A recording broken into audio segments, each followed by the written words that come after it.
problema ng DepEd ay solusyonan. Yan po ang katotohanan. Si VP Sara Duterte ay isang malaking bigo. Bigo siya, mga kaibigan. Kaya nga 'di ba sa kanyang mga interview, kapag ini-interview siya, "Kamusta po ano?" "Hopeless.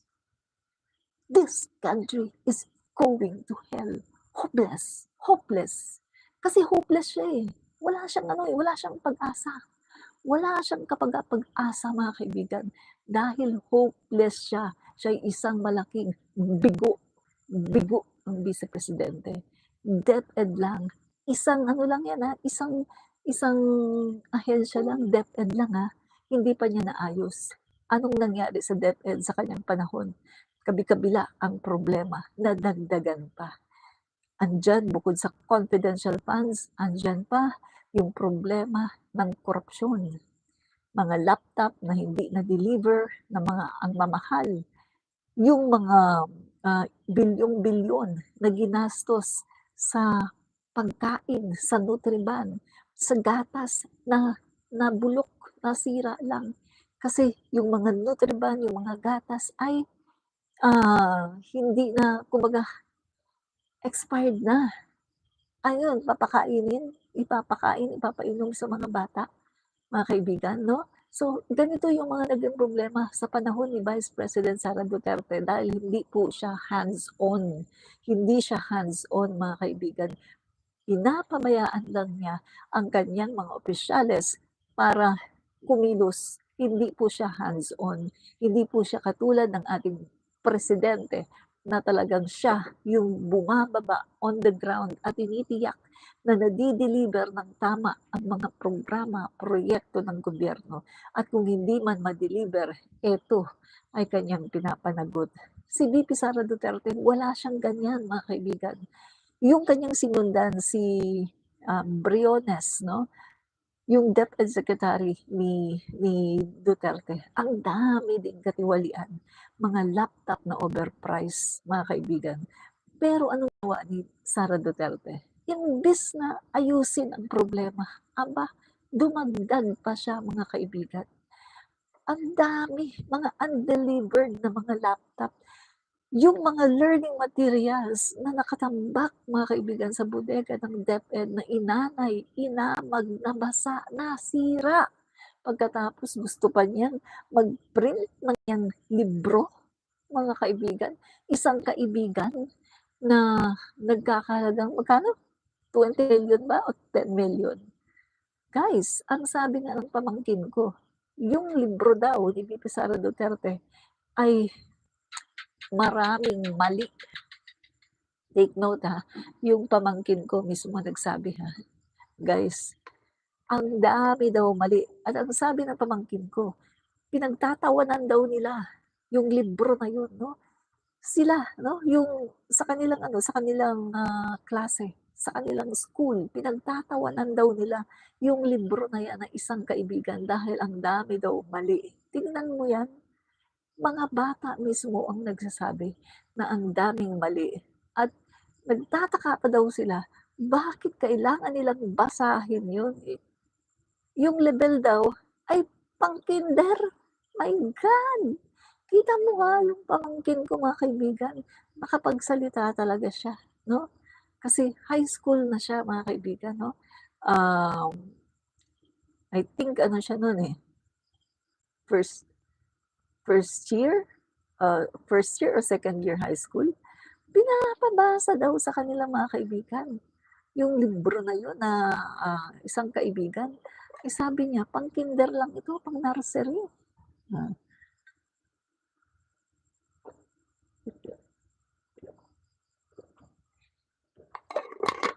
at yun nga, ang dami daw error, ang dami daw mali-mali na mga grammar. Tingnan mo yan?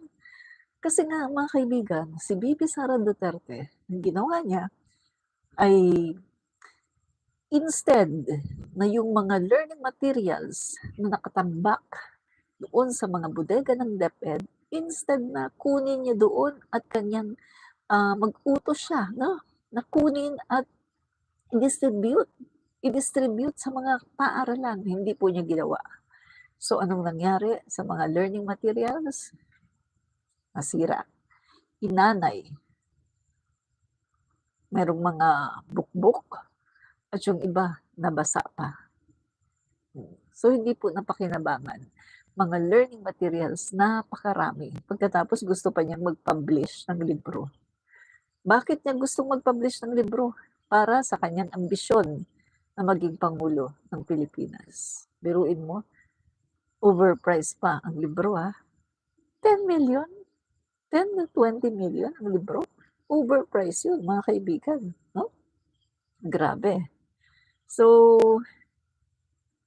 sa panahon din niya, mga kaibigan, ni Vice President Sara Duterte, nandyan din yung ghost students.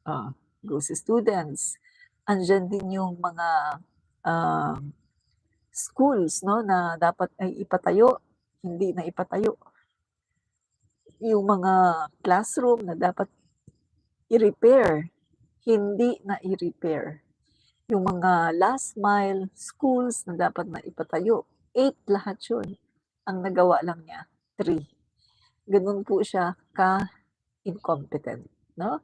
Grabe, napaka-incompetent po ng Vice Presidente. Pero may ambition pa na maging Pangulo ng Pilipinas. Ayan po yung sinasabi natin. Bago ka mag-ambisyon, dapat ay siguraduhin mo muna na kaya mo ang trabaho. Katulad na lang ng DepEd, pagiging DepEd Secretary. DepEd lang, hindi mo pa naayos. Tingnan mo ngayon ang DepEd natin. Bumabawi na ang DepEd. At yung mga sa ghost students, no, yung 52 million ay nabawi ng ating bagong DepEd Secretary. At nakakabawi na, nakaka-recover na ang ating mga learners dahil sa epektibo na programa ng bagong DepEd Secretary. Samantalang sa panahon niya, sasabihin ng ay kinuha niya yung ganito ko, yung ko, kaya hindi ako nakagawa ng mga schools, kasi ganito, kasi ganyan. Tatak Duterte, kapag sila ay nasusukol at kapag sila ay kino-call out sa kanilang katiwalian, sila ay maninisi ng tao. Sila ay magpo-point ng finger sa iba at sasabihin, ito kasi may kasalanan, ito ang dahilan, ito. Katulad ng ginawa niya ngayon, di ba, kay President Marcos. Ang dami niyang, naalala niyo, ang dami niyang binibintang sa Pangulo. Ng Pangulo natin, ganito daw, ganyan daw ang Pangulo natin, hindi daw marunong magdesisyon, ang Pangulo daw natin, hindi daw marunong magpresidente. My God! Ganyan po, tatak Duterte. Kapag sila ay nasusukol, naglalabas sila ng itim na likido na tulad ng isang pusit. Yan po ang Vice Presidente. Diba? Yan po ang katotohanan. No? Yan. So,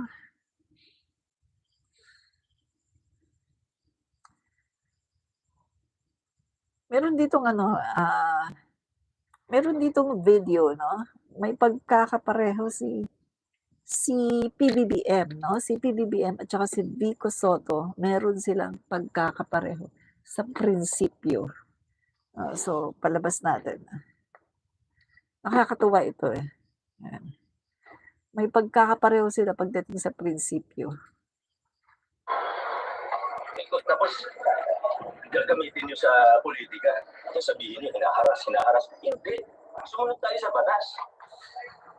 Kahit kaibigan ko pa yan, kahit sarili ko pang pamilya yan, pag hindi sumusunod, kailangan mag-comply. Ayaw mag-comply, matigas sa mukha, kakasuhan namin. Ano gusto niyo mangyari ngayon? So, tandaan po natin, hindi po magpapahawak sa leeg at hindi po magpapadikta ang Pangulo sa mali. Hindi po tatalikuran at babaliktarin ng Pangulo ang batas para lamang pagsilbihan ang personal na interes ng ilan. So, tandaan po natin, lagi pong sa batas ang Pangulo. Kaibigan o batas? Batas pa rin po ang pipiliin ng Pangulo. Diba? So, yan mga kaibigan, So, nakita ko 'to, sabi ko, "Maganda 'to, ah." Magkapareho po 'no, magkapareho po ng pananaw sa pulitika itong si Vico Soto at saka yung pangulo natin. Si Vico Soto, kaibigan man 'yan, kamag-anak man or whatsoever, kapag nagkamali kailangan na, managot. The same with our pangulo, PBBM, wala siyang pakialam, mas pinipili po niya ang bayan at ang mga Pilipino. Kaya nga po 'di ba na-break po ang UNITEAM. Eto po, na-break ang UNITEAM, ang sinasabi po ng mga DDS, walang utang na loob si PBBM. Walang utang na loob, kaso ganito, ganyan, ganyan. Pero ang hindi po nila alam, si PBBM mas pinili niya ang kanyang, tungkulin sa bayan at sa Pilipino. Wala po kay PBBM ang mga sinasabi na kaibigan, kamag-anak, wala po sa kanya 'yan. Dahil mas mahalaga po kay PBBM ang tungkulin niya sa bayan at sa mga Pilipino. Wala po siyang pakialam kahit magalit sa kanya ang kanyang kaibigan, ang kanyang kamag-anak, kapatid, wala siyang pakialam. Basta ang gagawin ng ating Pangulo ay paglilingkuran niya ang bayan at ang mga Pilipino ng buong katapatan. Yan po ang nangyari sa ating Pangulo. Kaya kita niyo 'di ba, ang expected po kasi ng mga Duterte ganito, expected po kasi ng mga Duterte guys na papaburan 'no, papaburan ni PBBM si dating Pangulong Duterte. At kung sakali man na, merong warrant of arrest ay hindi niya ito ibibigay dahil nga, kaibigan at, kukonsintihin itong akala nila 'no, ng mga Duterte, kukonsintihin ni PBBM ang confidential funds ni VP Sara Duterte at kanyang kanyang ililigtas si VP Sara Duterte magmula doon sa mga, pag-i-scrutinize 'no, ng Congress at ng iba pang mga ahensya. Expected po ng mga Duterte na gagawin ng ating Pangulo na konsintihin ang Vice Presidente sa kanyang mga kapritsyo at konsintihin ang dating Pangulo sa kanyang mga kapritsyo at ang mga kaalyado nila. Yan po ang ine-expect nila na gagawin ng ating Pangulo. Pero sila po ay nagkamali dahil hindi po ginawa ng ating Pangulo, hindi po sila kinonsinti. Dahil ang Pangulo po natin ay hindi nangungonsinti. No? Yan po ang katotohanan. 'Di ba? Kaya, ngayon, galit po sila 'no, sa ating Pangulo dahil hindi nga sila kinonsinti. So, nakakatawa 'to guys, pakita ko sa inyo. Nakakatawa 'to 'no, ang daming bodyguard ni VP Sara. Pakita ko sa inyo, dami niyang bodyguard. Grabe mga kaibigan, para siyang si President Putin. Wala ba 'tong ano, tingnan niyo, nakakatawa 'di ba? Tingnan niyo guys, nakakatawa. Ang dami niyang bodyguards.